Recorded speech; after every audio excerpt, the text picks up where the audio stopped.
Hey everyone, welcome back to the channel. Today I'm going to show you a simple and foolproof way to add guests to meetings in HubSpot so you can collaborate seamlessly and keep your schedules organized. Whether you're scheduling internal team meetings or inviting external clients, by the end of this video, you'll know exactly how to do it without any hassle. Let's dive in. First, log into your HubSpot account and head over to the Sales. This is where you can see all your scheduled meetings and create new ones. To add a guest to an existing meeting, find the meeting you want to edit and click on it. Inside the meeting details, look for the Invite Attendees or Add Guest option.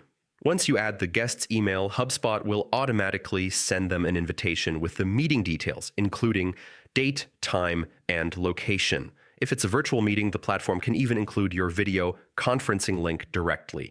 Another useful feature is editing guest permissions. HubSpot lets you control whether your guests can modify the meeting, add notes, or just view it. This helps maintain organization and ensures the right people have the right access.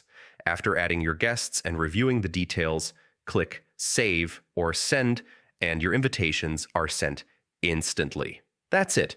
You've successfully added guests to your meeting in just a few clicks, and there you have it. Adding guests to meetings in HubSpot is simple, fast, and keeps everyone on the same page. If you found this guide helpful, make sure to hit that like button, subscribe, and click the notification bell so you never miss another HubSpot tip. Thanks for watching, and I'll see you in the next video.